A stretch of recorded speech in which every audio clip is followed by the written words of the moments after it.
جب بارش ہوا کرتی تھی تو وادی میں سیلاب آ جاتا۔ یہ مکہ جیسے شہر کے لیے کوئی انوکھی بات نہیں تھی، لیکن یہ بات دوسرے مسائل کی وجہ بنتی تھی۔ اس وقت یہاں سیلاب کی روک تھام اور نکاسی آب کا نظام موجود نہیں تھا۔ بارش کے آخری دنوں میں خانہ کعبہ پانی میں آدھا ڈوبا رہتا تھا۔ کیا اس وجہ سے طوفان کعبہ رکا؟ ہرگز نہیں۔ مسلمانوں نے کعبہ کے ارد گرد تیراکی شروع کر دی تھی۔ کئی سال تک بہت لوگ اندازہ لگاتے رہے کہ خانہ کعبہ اندر سے کیسا نظر آتا ہے۔ دوسری اور تیسری معلومات کے ذریعے کے مطابق وہ لوگ خوش نصیب ہیں جن کو خانہ کعبہ کے اندر داخل ہونے کی سعادت ملی، اور ایک خوش نصیب وہ ہے جس کو تصویر بنانے کا موقع ملا، اور لاکھوں لوگوں نے یہ تصویر انٹرنیٹ پر آن لائن دیکھی۔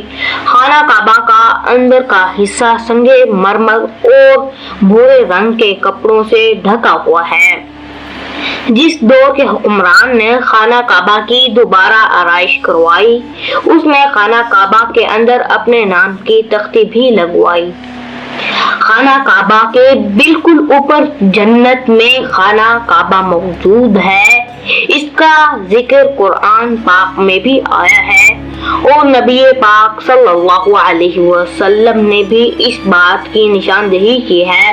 اللہ کے نبی صلی اللہ علیہ وسلم نے اسراء والی معراج کا واقعہ سناتے ہوئے فرمایا، جب مجھے بیت المعمور یعنی کہ اللہ کا گھر دکھایا گیا تو میں نے حضرت جبرائیل علیہ السلام سے پوچھا۔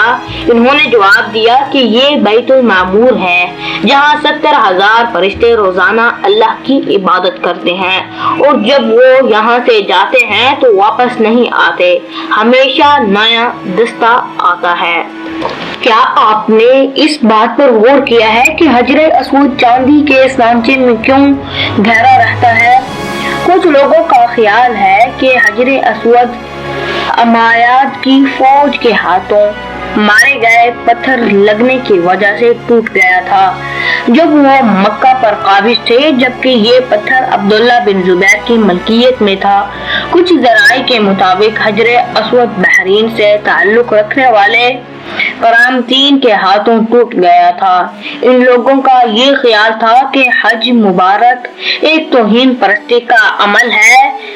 اپنی بات کو سچ ثابت کرنے کے لیے ان لوگوں نے 10,000 حجاج کو مار کر ان کی باقیات کو آب زمزم کے کنویں میں پھینک دیا تھا۔ یہ غیر انسانی عمل کافی نہیں تھا۔ یہ شیطان حجر اسود کو عرب کے مشرق میں لے گئے اور پھر عراق کے شہر کوفہ لے گئے، جہاں اس کے عوض تاوان وصول کیا۔ جب ان کو مجبور کیا گیا تو ان لوگوں نے اس کو خلیفہ کو واپس کر دیا۔ جب اسے واپس کیا گیا تو یہ ٹکڑوں میں تھا، اور اس کو یکجان کرنے کا صرف ایک طریقہ سمجھ آیا تھا کہ اس کو چاندی کے سانچے میں رکھا جائے۔ کچھ تاریخ دانوں کے مطابق اس مقدس پتھر کے کچھ حصے آج بھی کہیں گم ہیں۔ مکعب کی شکل سے مشہور خانہ کعبہ دراصل مستطیل کی شکل کا ہے۔ خانہ کعبہ کبھی بھی مکعب کی شکل کا نہیں تھا۔ اس کی اصل زوائے کے مطابق ایک سائیڈ آدھی گول تھی جس کو حجر اسماعیل کہا جاتا ہے۔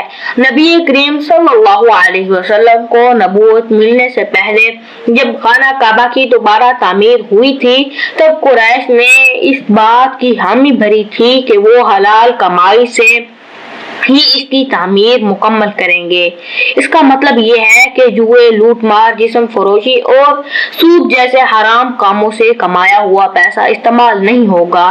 قریش اتنے امیر تجارتی شہر میں ہونے کے باوجود اتنی رقم جمع کرنے میں ناکام ہو چکے تھے جو خانہ کعبہ کی تعمیر اس کے اصل سائز اور رقبے کے حساب سے کر سکیں۔ انہوں نے خانہ کعبہ کی چھوٹی عمارت تعمیر کی اور اس کی دیواریں مٹی کی اینٹوں سے بنائیں جس کو حجر اسماعیل کہا جاتا ہے۔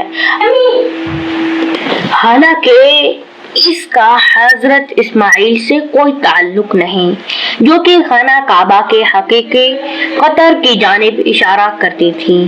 خلیفہ عبداللہ بن زبیر کے دور حکومت کے چند سال کے مختصر وقفے میں خانہ کعبہ اپنی اسی شکل میں موجود تھا جس میں نبی کریم صلی اللہ علیہ وسلم نے متعین کروایا تھا۔ دوستو، آج کے لیے صرف اتنا ہی۔